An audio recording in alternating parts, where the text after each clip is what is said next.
మన బెజవాడ బెబ్బులి, పేదల పెన్నిది, బడుగు బలహీన వర్గాల ఆశాజ్యోతి అయినటువంటి మన వంగవీటి మోహన రంగా గారి 36వ వర్ధంతి సందర్భంగా Gulf Janasena, Kuwait Janasena NRI సేవా సమితి వారి ఆధ్వర్యంలో ఘన నివాళులు అర్పించడం జరిగింది.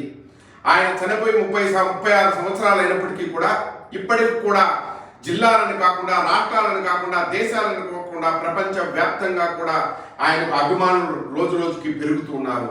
ఎందుకంటే ఆయన ఆనాడు పేదల కోసం ఆయన పోరాడినటువంటి తీరు, అన్ని కులాలు, అన్ని మతాలు, అన్ని సామాజిక వర్గాలు బాగుండాలని చెప్పి ఆయన ప్రయత్నించినటువంటి తీరు ఎప్పటికీ కూడా మరువలేనిది.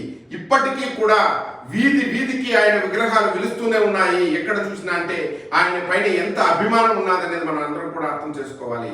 అలాగే ఈరోజు ఆయన స్మరించుకుంటూ అలాంటి నాయకుడిని ఆ రోజు పోగొట్టుకున్నా ఈ రోజు అలాంటి లక్షణాలన్నీ పుణికిపుచ్చుకొని వచ్చి అన్ని కులాలు, అన్ని మతాలు, అన్ని సామాజిక వర్గాలు బాగుండాలని చెప్పి ముందుకు వచ్చినటువంటి నాయకుడు పవన్ కళ్యాణ్ గారు.